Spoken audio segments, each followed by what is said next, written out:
चित्तौड़ सांसद सीपी जोशी एवं भाजपा जिलाध्यक्ष लालूलाल तेली ने केंद्र सरकार के द्वारा किसानों के उत्थान के लिए संसद में लाए गए कृषि विधेयक को कृषि के क्षेत्र में क्रांतिकारी परिवर्तन का मार्ग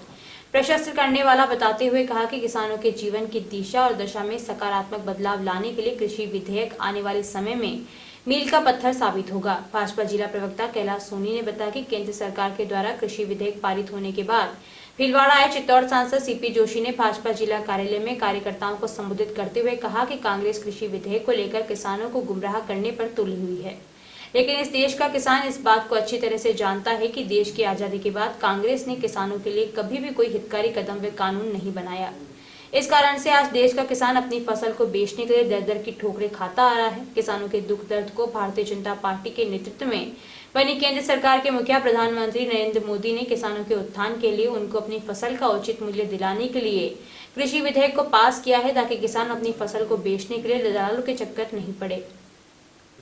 किसानों के दुख दर्द को भारतीय जनता पार्टी के नेतृत्व में बनी केंद्र सरकार के मुखिया प्रधानमंत्री नरेंद्र मोदी के किसानों के उत्थान के लिए उनको अपनी फसल का उचित मूल्य दिलाने के लिए कृषि विधेयक को पास किया है, ताकि किसान अपनी फसल को बेचने के लिए दलालों के चक्कर में नहीं पड़े। भाजपा जिलाध्यक्ष तेली ने कहा कि अब तक के इतिहास में किसानों के लिए जन कल्याणकारी योजनाएं बनाने का काम भारतीय जनता पार्टी ने किया है। अटल जी के नेतृत्व में बनी सरकार ने फसल बीमा योजना लागू की तथा केंद्र की वर्तमान सरकार ने